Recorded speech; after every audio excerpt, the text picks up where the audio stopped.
꽉 닫힌 블라인드 뒤에서 시장은 조용히 움직이고 있습니다. 겉으론 보이지 않지만 그 안에는 내일의 흐름이 숨어 있죠. 살짝 블라인드를 열면 감춰졌던 힌트들이 하나씩 나타납니다. 조용히 들여다보면 보이는 것들, 블라인드 속 내일장, 이제 그 숨겨진 이야기를 시작합니다. 블라인드 뷰 오늘 함께할 분들 소개하도록 하겠습니다. 체크스탁 소재민 대표, 그리고 오늘 주식회사 플래처 김덕호 대표, 체코듀오 나왔습니다. 어서 오세요. 자, 그럼 바로 이제 들어가 보도록 하겠습니다. 먼저 김덕호 대표의 바로 직전이었죠. 직전에 있었던 리뷰 종목부터 한번 해보도록 하겠습니다. 오리온 6월 23일에 이제 또 이야기를 해주셨습니다. 자, 최고가 기준으로 11.57% 수익을 기록했습니다. 요즘 또 이쪽을 보고 있었고 그 당시부터 지금까지 음식료 은근 푸시를 많이 해주셨거든요. 어떻게 좀 보고 계십니까? 일단 뭐 제가 월요일 날 전략으로 EJ를 말씀을 드렸습니다. EJ, 그렇죠. 그러면서 이제 목표 주가를 리포트에서 발표를 하면은 그때는 분할 매도를 하자라고 말씀드렸기 때문에 말씀드렸던 거와 동일하게 한 50% 정도는 뭐 과감히 차익 실현하셔도 좋을 것 같습니다. 그래서 이 비중으로 또 순환매 대비하시는 걸 좀 권고를 드리겠고요. 네. 중장기로 가져갈 분이 아니라면은 오늘 내일 장에서라도 과감한 차익 실현하시는 걸 권고드리겠습니다. 알겠습니다. 차익 실현 이야기 나왔습니다. 자, 그럼 이제 바로 김덕호 대표가 준비한 오늘의 종목도 상당히 기대가 됩니다. 종목 블라인드 넘어갑니다. 종목 블라인드 공개해 주시죠. 실적 개선 기대, 이 종목 저평가, 재평가 국면 진입. 자, 이 종목 어느 섹터에 있습니까? 2차 전지 섹터입니다. 2차 전지 섹터. 맞아요. 2차 전지를 지금 뭔가 좀 다시 보아야 될 때가 되지 않았나 뭐 이런 이야기들이 나오고 있고 최근에 몇 개 종목들은 좀 이거 고개 드는 거야? 뭐 이런 생각이 좀 듭니다. 근데 소재민 대표는 2차 전지 평소 어떻게 생각하는지 궁금하네요. 제가 계속 강조했던 거 코스닥 800 넘어가면 그때부터 주도할 건 2차 전지 제약바이오다. 그렇죠. 이런 얘기도 몇 번 다뤘었거든요. 오늘 안 그래도 제가 시장 전략으로 다룰 얘기였고 이야. 해서 2차 전지는 저는 개인적으로 긍정적으로 지금 보고 있습니다. 그럼 전략에서 조금 더 이야기 더 네. 풀어주시면 더 좋을 것 같습니다. 자, 2차 전지라고 합니다. 많은 분들 더 궁금해할 것 같은데 어떤 종목일지 한번 살펴보겠습니다. 블라인드 오픈. 롯데 에너지 머티리얼즈. 진짜 오랜만에 보는 종목인 것 같습니다. 동박 맞죠? 네, 뭐 사실 이제 동박 관련주라고 하면은 뭐 C. SKC도 있고 뭐 이제 또 솔루스 첨단 소재도 있고 뭐 그쵸. 여러 가지 기업들이 있는데 동박을 실질적으로 매출을 잡고 있는 기업 중에서는 그래도 이제 흑자를 굉장히 잘 유지를 하고 있고 탄탄한 펀더멘탈을 갖고 있는 기업은 아무래도 롯데에너지 머티리얼이지 않을까라고 판단을 하고 있습니다. 물론 이번 1분기 때 매출이 이제 전년 대비해서 34%, 분기 기준으로는 약 17% 정도 후퇴를 했습니다. 그런데 이거는 이제 아무래도 트럼프 리스크에 따른 이제 고객사들의 발주가 지금 분량이 줄어들다 보니까 나온 현상이라 볼 수 같고요. 또 중국산 저가 동박에 대한 경쟁력 우려가 또 나타나다 보니까 이제 실제 투자자들도 사실은 굉장히 많이 좀 손실을 보면서 이탈을 했던 기업 중 하나라고 보고 있습니다.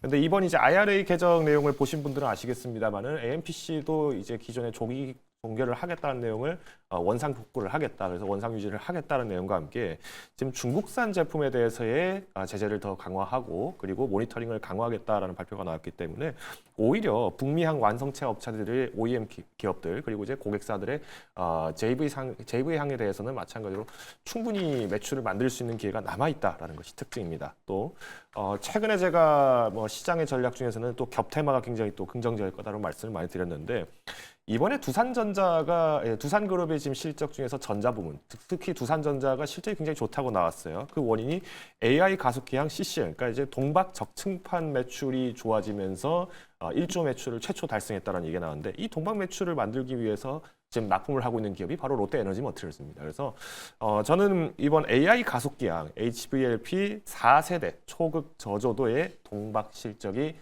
이번 기대가 된다고 말씀드릴 수 같고요. 물론 이 가속기 같은 경우에는 이제 엔비디아 블랙웰도 마찬가지로 탑재가 되고 있습니다. 그래서 지금은 오히려 2차 전지로 인해서 눌림목이 굉장히 오랫동안 이어졌지만은 기대될 수 있는 새로운 먹거리가 나타나고 있기 때문에 노려보자 말씀을 드리겠습니다. 가격 전략 들어볼까요? 가격 전략 같은 경우 연초 대비해서 주가 변동은 사실 뭐 다시 원점으로 돌아왔다라는 것이 특징입니다. 그렇지만 여전히 이제 기관들의 수급을 좀 더 기대해 볼 수 있기 때문에 저는 상방 10% 좀 더 노려볼 수 있는 26,000원 연중 목표가로 제시를 드리겠습니다. 손절가는 2만 원 제시드리겠습니다. 네, 알겠습니다. 자, 롯데 에너지 머티리얼즈 이야기 들어봤습니다. 자, 이어서 이제 소재민 대표가 준비했습니다. 종목 블라인드 넘어가 볼게요. 블라인드 공개해 주시죠. 실적 개선 기대 이 종목 재평가 국면 진입 두 분 맞춰오시는 것 같아요. 그냥 그거 한번 살펴보도록 하겠습니다. 자, 어느 섹터에 있습니까? 많은 분들이 별로 관심을 안 주는 휴대폰 부품 관련주입니다. 휴대폰 부품 관련주. 지금 많은 분들이 관심을 안 가지고 있긴 하죠. 자, 한번 볼까요? 김덕호 대표는 여기에 관심이 있습니까? 어떻게 보십니까? 뭐 삼성전자 이제 언팩 행사가 또 기대가 되기 때문에 그쵸. 관련주가 되지 않겠나라고 예상을 좀 해보고요. 특히나 이제 삼성전자를 비롯해서 이제 모바일 부분들, 특히 이제 핸드폰 관련주들은 굉장히 또 탄탄한 실적을 가질 수 있는 기회가 하반기에 또 예비가 되어 있기 때문에 그렇죠.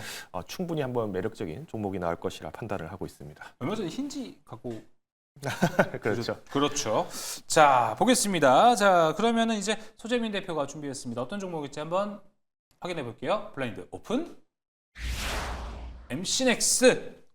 그렇군요. 한번 이야기 들어보겠습니다. 자, 해당 종목 같은 경우는 초소형 카메라 모듈을 만드는 기업이죠. 자, 근데 중요하게 여러분들이 좀 집중해야 될 게 뭐냐면 지금 미증시에서 기술주 중에 가장 안 오르고 있는 거, 아직까지 추세를 바꾸지 못했던 종목 중에 하나를 뽑자면 과거 나스닥을 호령했던 애플이었거든요. 애플, 그렇죠. 애플 같은 경우가 제가 205불을 넘어서게 되면 그때부터 추세를 바꿀 수 있다, 뭐 이런 얘기를 했었었고 205불을 최근에 넘어서는 움직임을 보였어요. 그렇다는 소리는 애플 같은 경우가 상승 추세로 진입할 가능성이 높다라는 건데, 그러니까 애플이 만약에 상승 추세로 진입한다? 그러면은 뭔가 이유를 만들어야겠죠. 그냥 애플이 많이 빠졌고 이제 올라갑니다, 이런 뉴스가 나오진 않을 거예요. 그렇다라고 한다면 애플 쪽에서 차세대 스마트 기기, 뭐 XR이라던가 스마트 글라스, 여기에 대한 차세대 하드웨어 기기들을 나올 수 있다라는 얘기가 나올 수 있을 거고요. 또 추가적으로 지금은 AI라는 그런 소프트웨어에 집중을 하고 있다라고 한다면 결국 그 소프트웨어를 활용하는 하드웨어 기기 쪽에 대한 관심이 커질 수밖에 없거든요. 그러니까 윈도우라는 소프트웨어가 등장을 해도 컴퓨터라는 하드웨어가 없다면 소용이 없듯이 AI 소프트웨어 다음에는 AI 소프트웨어를 활용할 수 있는 차세대 하드웨어 기기들 쪽으로 이슈가 집중될 가능성이 높고,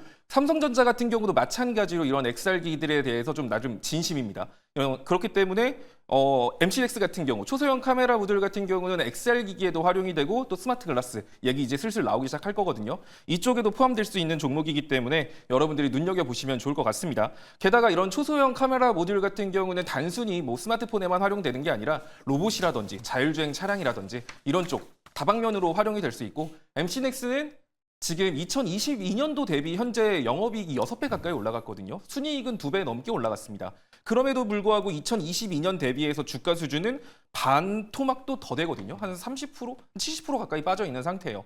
그렇기 때문에 올 하반기 하드웨어에 대한 이슈가 나오면서 실적 개선에 대한 기대감, 이것까지 나오면 해당 종목 같은 경우는 시장에서 다시 주도를 받으면서 올라갈 수 있지 않을까, 이런 기대를 가져올 수 있고요. 지금 현재 차트를 보더라도 단기적으로 박스권을 긋고 있는데 주봉 차트에서 봤을 때 되게 힘들었던 장기 이평선 저항을 다 돌파한 상태로 위로 단기 박스권 횡보를 보여주고 있어요. 이렇다는 소리는 이제 과거 악성 매물대를 소화하는 과정이다라고 볼 수 있거든요. 그럼 월봉 같은 경우도 지금 장기 이평선 다 뚫고 올라갔죠. 그러니까요. 그래서 이 종목 같은 경우는 차트를 만들어 놨고 하반기에 재료가 없는 것도 아니고 실적이 그렇다고 안 좋은 종목도 아니거든요. 물론 지금은 시장에서 소외받고 있는 종목이 맞지만 여러분들이 이런 거 좀 이렇게 좀 마땅히 매매할 게 없는 시장에서 미리미리 좀 준비를 해놓는다라고 하시면 올 하반기에 좀 굉장히 좋은 모습을 보여줄 것 같습니다. 일단은 매매 전략 같은 경우는 일봉상 60일선 정도, 현가부터 일봉상 60일선 25,700원 정도까지 여러분들이 분할 접근하시면 좋을 것 같고요. 목표가 같은 경우는 단기적으로는 일봉상 박스권을 형성하고 있기 때문에 박스권 상단 정도를 단기 목표가로 잡으셔도 돼요. 그리고 여기 자리 돌파했을 때는 이제 위로 좀 크게 열리기 때문에 크게 봤을 때는 3만 원에서 33,000원까지도 여러분들이 좀 길게 끌고 가셔도 될 것 같습니다. 자, 그리고 이제 24,000원 정도 라인, 여기 라인 이탈했을 경우에는 아무래도 좀 시장에서 소외 기간이 길어질 수 있으니까 그때는 비중을 축소하는 방식으로 가시면 될 것 같습니다. 알겠습니다. MC넥스 33,000원까지 일단 바라보고 있습니다. 이런 종목이 있었다. 좀 뭔가 발굴이 된 느낌이었습니다. 이렇게 차트가 살아있는 종목이 있었군요. 알겠습니다. MC넥스 살펴봤고요. 자, 이제 전략으로 넘어가 보겠습니다. 김덕호 대표의 여러분들 가장 많이 기대하실 김덕호 대표의 전략 시간입니다. 블라인드 공개해 주시죠. 네, 수익률 극대화할 투자 전략은 바로 이 사자성어다. 명심보감 시간 돌아왔습니다. 블라인드 오픈해 보겠습니다. 블라인드 오픈. 호랑지국 요새 난이도 조절을 좀 하시는 것 같아요. 호랑지국이라는 말은 호랑이와 이리의 나라다라고 해서 네. 굉장히 힘이 강한데 속된 말로 깡패짓하는 나라다라고 얘기를 많이 합니다. 오. 이게 이제 진나라를 이제 표현했던 하나의 문구인데 현실 편하신 게 아니군요. 네. 이제 사실 이제 이 호랑지국이라는 것이 왜 그럼 지금 시장과 동일하느냐? 자, 일단 우리가 개인 투자자분들이 아마 이제 어제 오늘 그러니까 7월이 시작되면서 느끼셨을 거예요. 증권사로부터 굉장히 공격적인 리포트들이 많이 나오고 굉장히 목표 주가를 상당히 높게 제시를 하고 있어요. 그러다 보니까 단기간에 막 매수세가 몰리면서 주가가 빠르게 반등하는가 싶더니 또 금세 빠져버리고 이런 현상들이 굉장히 많이 나오고 있는데 지난번 제가 말씀드렸던 것과 동일하게 지금 외국인과 기관들에 대한 순매수세는 디커플링이 확인해지고 있습니다. 오히려 기관들 같은 경우에는 장기적으로 발이 묶여 있었던 종목들에 대해서 리포트를 공식적으로 나오고 있고요.